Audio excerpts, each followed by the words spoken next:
They see my disability, I see my ability. They call me disabled, I call myself differently abled. There are some incidents that happen in your life.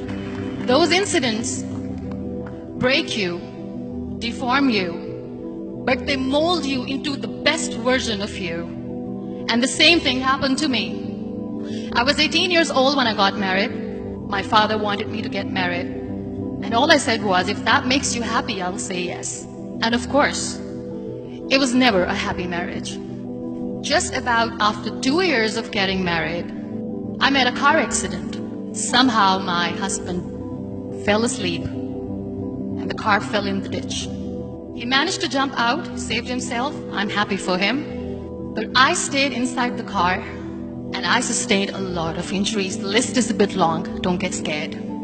The wrist was fractured. Shoulder bone and collarbone were fractured. My whole rib cage got fractured. And because of the rib cage injury, lungs and liver were badly injured. I couldn't breathe. I lost urinary bowel control. That's why I have to wear the bag wherever I go. 3 vertebrae of my backbone were completely crushed, and I got paralyzed for the rest of my life. I finally ended up in a hospital where I stayed for 2.5 months. I underwent multiple surgeries. One day, doctor came to me and he said, well, I heard that you wanted to be an artist, but you ended up being a housewife. I have a bad news for you.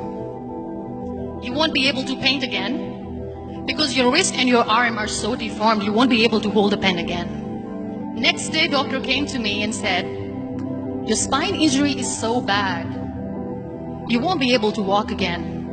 Because of your spine injury and the fixation that you have in your back, you won't be able to give birth to a child again. That day, I was devastated. I asked my mother, why me? And that is where I started to question my existence. Why am I even alive? And that is where I realized that the words have the power to heal the soul. My mother said to me, this too shall pass. God has a greater plan for you. I don't know what it is, but He surely has. And in all that distress and grief, somehow or the other, those words were so magical that they kept me going. One day I asked my brothers, I know I have a deformed hand, but I'm tired of looking at these white walls in the hospital and wearing these white scrubs. I'm getting tired of this. I want to add more colors to my life. I want to do something. Bring me some colors. Bring me some small canvas. I want to paint. So the very first painting I made was on my deathbed, where I painted for the very first time. It was not just an art piece or just my passion. It was my therapy. And then I was discharged and I went back home. And I went back home and I realized that I have developed a lot of pressure ulcers on my back and on my hip bone. I was unable to sit. There were a lot of infections in my body, a lot of allergies. So doctors wanted me to lie down on the bed straight for not 6 months, for not 1 year, for 2 years.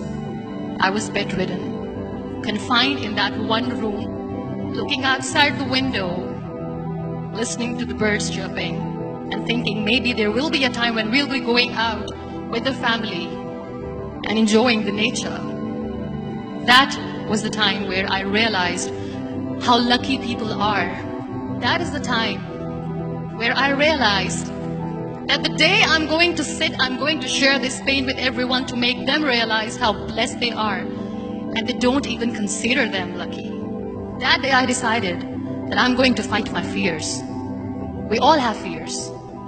Fear of unknown, fear of losing people, fear of losing health, money. We want to excel in career, we want to become famous, we want to get money. We are scared all the time. So I wrote down one by one all those fears. And I decided that I'm going to overcome these fears one at a time. You know what was my biggest fear? Divorce. I was trying to cling on to this person who didn't want me anymore, but I said no. I have to make it work. But the day I decided that this is nothing but my fear, I liberated myself by setting him free. And I made myself emotionally so strong that the day I got the news that he's getting married, I sent him a text. And I'm so happy for you and I wish you all the best. And he knows that I pray for him today. Number 2 was, I won't be able to be a mother again. And that was quite devastating for me. But then I realized there are so many children in the world, all they want is acceptance. So there is no point of crying, just go and adopt one. And that's what I did. People think that they will not be accepted by the people because we, in the world of perfect people, are imperfects. So I decided that instead of starting an NGO for disability awareness, which I know will not help anyone, I started to appear more in public. I started to paint. I decided that I'm going to join the national TV of Pakistan as an anchor person. And I've been doing a lot of shows for the last 3 years. I became the National Goodwill Ambassador for UN Women Pakistan, and now I speak for the rights of women, children. We talk about inclusion, diversity, gender equality, which is a must. Every time I go in public, I always smile. It's always a big toothy smile on my face, and people ask me, don't you get tired of smiling all the time? What's the secret? I always say one thing, that I have stopped worrying about the things that I have lost, the people that I have lost. Things and people who were meant to be with me are with me. And sometimes, somebody's absence makes you a better person. Cherish their absence. It's always a blessing in disguise. Live your life fully. Accept yourself the way you are. Be kind to yourself. Be kind to yourself. I'll repeat, be kind to yourself, and only then you can be kind to others. Love yourself and spread that love. Life will be hard. There will be turmoil. There will be trials, but that will only make you stronger. So when you accept yourself the way you are, the world recognizes you. It all starts from within.